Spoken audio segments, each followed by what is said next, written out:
In this edition of One-to-One on the Run, Assistant Editor Jeremy Nedelka talks to Data Monitor's Ian Jacobs about the scalability of social media in customer service.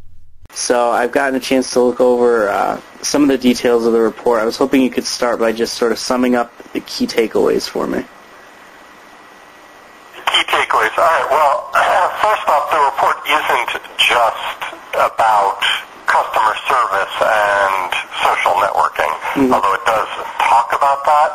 Okay. And the actual genesis of the report was the thought that the current model of how companies provide customer service and support through social networks and social media won't scale, so that if the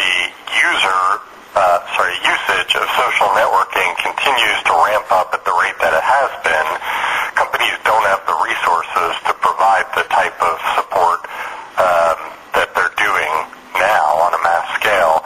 So I wanted to investigate what role formalized contact centers would have in the future, or if there is a role, etc. So that's really what the report focuses on. Okay. I guess it's a slight distinction. Actually, it's not, because I actually talk about the technological issues and barriers, as well as cultural barriers to having contact centers getting involved.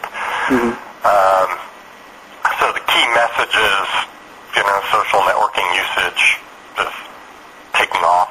Not a big surprise. Companies are capitalizing on that as a tool for marketing.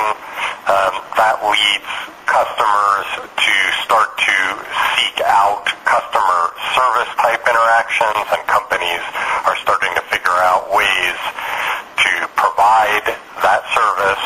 And now there's other companies that have the same thought that I had, which is this doesn't scale very well. How can we make it scale? And if you do make it scale, do you destroy what is nominally special about social media? Is it still social media if it is expanded into a very high volume business to consumer contact center, for example?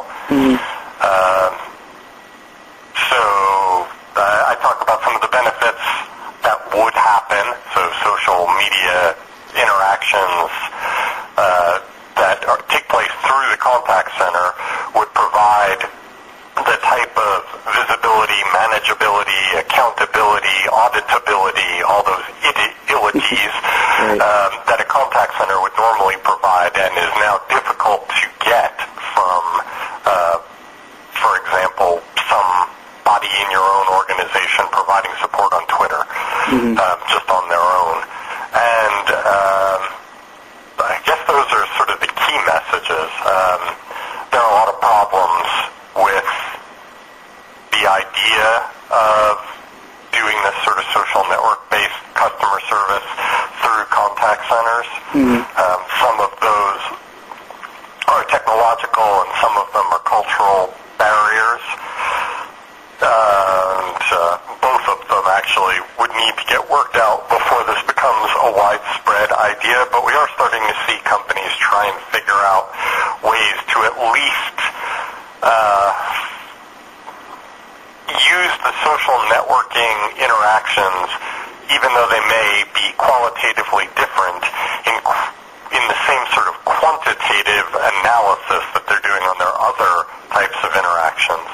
For example, trying to figure out how to tell when a social networking-based interaction moves to another channel.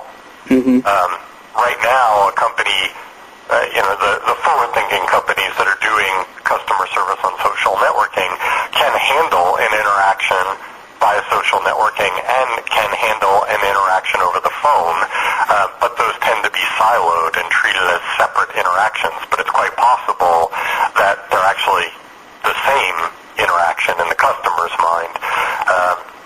That's the sort of thing that contact centers are trying to figure out with other channels, like what happens when a web chat or a click-to-chat kind of interaction then gets followed up with a phone call 2 hours later, but it's about the same issue. Well, they should be treating that as a single interaction, so they want to be able to do the same thing with social media. That's kind of one of the thefts. A good, just sort of a hypothetical example of that would be you post on Twitter something that says, can I come, you post to a friend, say, hey, can I come to your house tonight to watch the game because my piece of crap cable box is busted again. So in that case, you haven't, well, at some point I'll get to the distinction between the two kinds of social media interactions that are happening and can happen. But that's the type where you haven't contacted the company. You just posted something. However it is that the company becomes aware that you've done that, they now have an opportunity to provide service to you.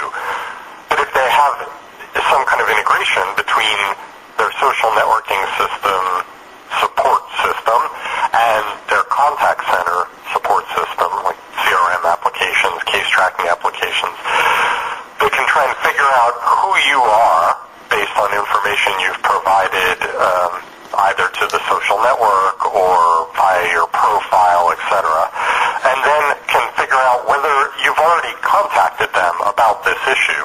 Either way, they may want to respond to you.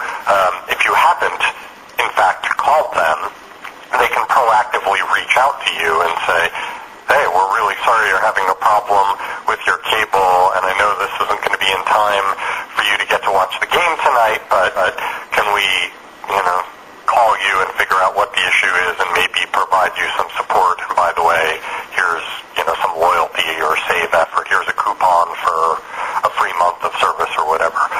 But if, in fact, you had already called and were in their system and said you already told them that the cable box was broken and they had already scheduled the shipment of a new cable box to you, they know that information and they can respond to you, but would respond differently than in the other case. They could say something like the same sort of loyalty pitch, right? We're so sorry you're going to miss the game. We know that your box is going to arrive tomorrow morning. We realize that's too late for the game. Here's a coupon for free service, whatever. Either way, it's still a personalized interaction based on what you've said on that social network. Just to jump back to what I was trying to clarify before, sure. The distinction between the two kinds of social media-based interactions are one where you address the company directly, which is an analog of the typical model of how customer service and support works now. It's pretty much the same as you calling into a call center, you sending a company an email, you using their click-to-chat. You go to the company, even if it's on a social network, right? You're going to the company, but not in their domain. It's in the domain you choose to, but you still address them directly.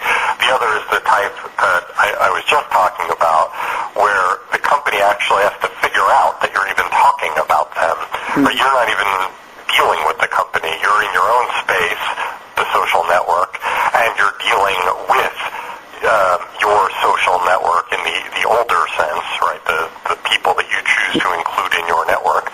Right. And then the company interjects itself into that interaction. They're two very different types of service and support. One follows the traditional model that companies understand even if the location of that service and support is novel to them. The other is just a whole new world that's flipped everything on its head, and that's the part that's really going to be difficult for companies to figure out. To learn more about relationship strategy, visit www.one-to-one-media.com.